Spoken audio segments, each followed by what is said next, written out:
Hey, welcome to the Swag and Jazzy channel. So today what we're going to be talking about 8 musicians that were placed under government surveillance. The point of this video is we're going to show you how powerful music really is.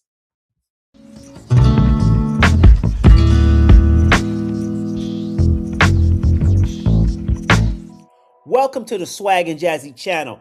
As mentioned earlier in the intro, we're going to talk about and explore 8 musicians and bands that were placed under government surveillance.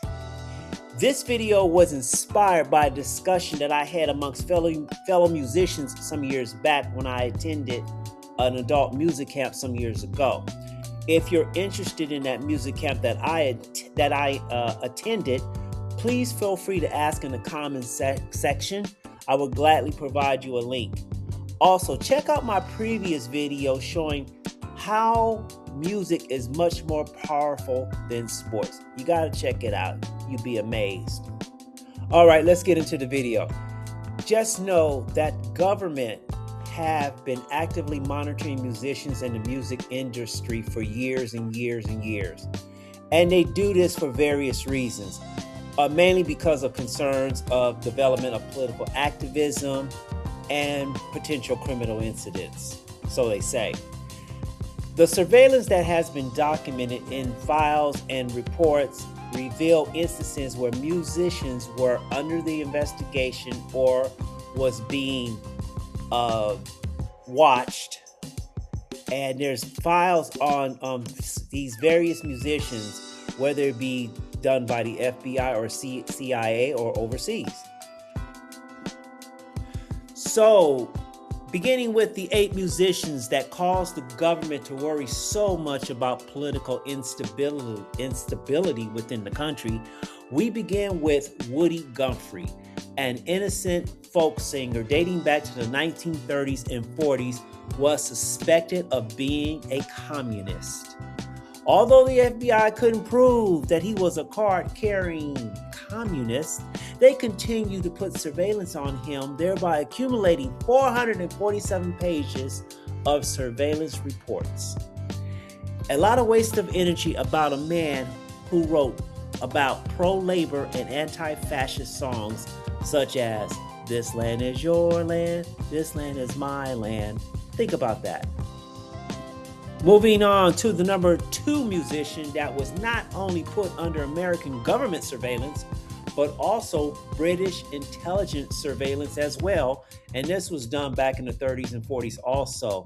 And this was done to the late, great bass baritone singer, Paul Robeson, a staunch critic of American racism.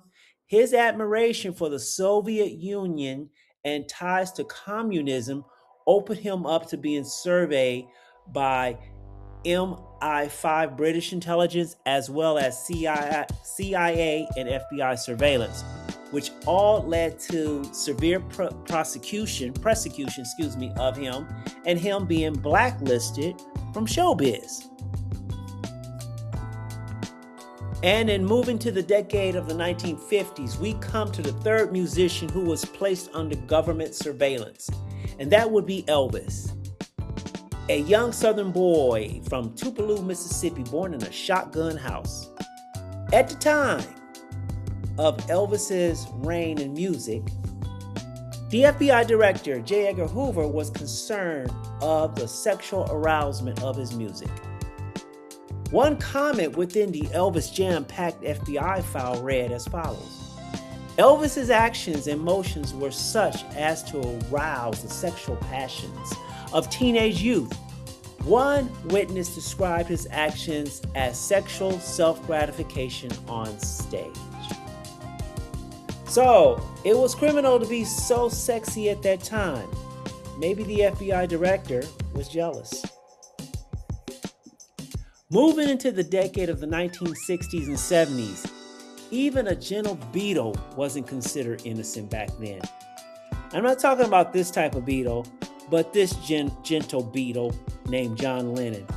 In the 60s, John was not shy about being vocal against the Vietnam War. He spoke out against the British military also for their involvement in the war in Northern Ireland. while giving interviews to anti-war advocates throughout the late 60s and early 70s. In 72 and 71, the FBI had accumulated 300 pages of surveillance reports on this man. There were wiretaps placed in his New York home, and they tried to have him deported over drug charges. They never got anything on him that would lead to a criminal conviction. It was pretty much a waste of taxpayers' money. Surprisingly, the next musician had a very small file with the FBI. And this musician coming at number 5 will be Jimi Hendrix. Jimi Hendrix had a relatively tame 34-page file with the FBI that began investigating him following a drug case he had picked up in Toronto back in '69. The Fed's dossier claimed that the guitarist lined his bandanas that he wore around his afro with LSD tabs, which would gradually dissolve into his skin and into his body over the course of his marathon sets. Of course, this has never been proven, but they needed a reason to put eyes on him. Coming in at number 6 was really a surprise for me as I did my research for this video. And the next group consists of 4 men with chili bowl haircuts. Well, I'm not gonna say chili bowl, but bowl haircuts and matching outfits that doesn't exactly scream a threat to national security. But nevertheless, in 2011, the FBI released a file that they were surveying the Monkees. This group right here, the Monkees, back in 1967. Their concern was that these 4 men who dressed like beatnik types, as they called them, was using a device that displayed subliminal left-wing and anti-US messages about the war in Vietnam. These guys right here, who I used to watch as part of my Saturday morning ritual of cartoons. They weren't a cartoon, but it was a show for kids that they used to do back in the 70s. These guys, the government was putting surveillance on them. Again, nothing was ever discovered that they were doing anything erroneous to overthrow the country. If a musician has the power to stop a riot from occurring, the reverse of starting a riot could also happen according to the sentiments of the watchful government agencies such as the FBI and the CIA. And this brings us to musician number 7. And this would be James Brown, the Godfather of Soul, who was able to stop a riot from happening. Let me give you a brief synopsis of the story. When MLK was assassinated, many cities rioted. And Boston was also one of those cities that was being considered for a riot to happen. But it just so happens that James Brown was there that night to perform when the city of Boston was really upset because of the assassination of Martin Luther King. And at the time, James Brown was one of the hottest acts in the late 60s. Instead of just performing for the community of Boston, he agreed with the politicians that he would televise his concert, thereby getting people to stay home instead of being in the streets rioting. Well, it worked. After that, James Brown reported and his family reported they started seeing cameras and could hear their phones being tapped and other strange occurrences that were happening in and around their environment that wasn't happening before. However, the CIA neither denied or confirmed if surveillance reports exist regarding James Brown. Yeah, right. Okay, enough of the men. Let's get into a lady musician that came under government surveillance, and ironically, opposite to that of the Godfather of Soul. There was a Queen of Soul, Aretha Franklin, coming in at number 8.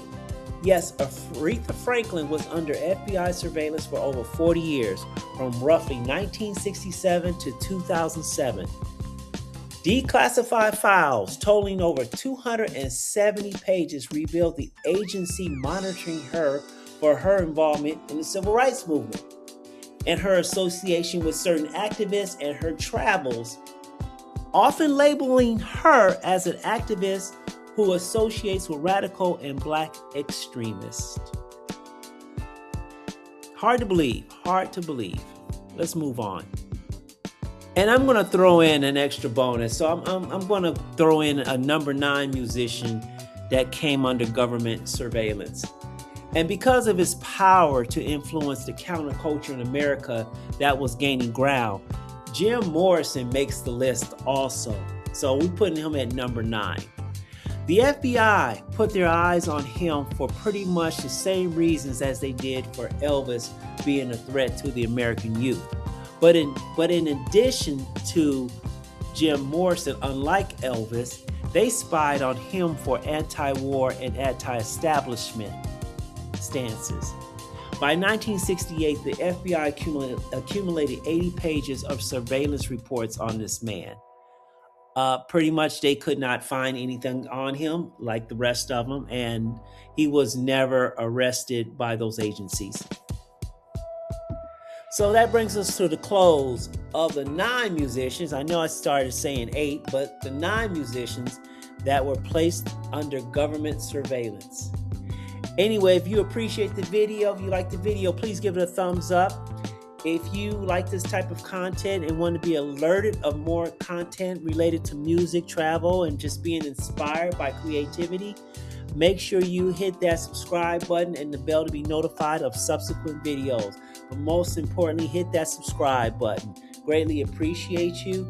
Peace and blessings, and may you have joy, peace, happiness, and creativity in your life.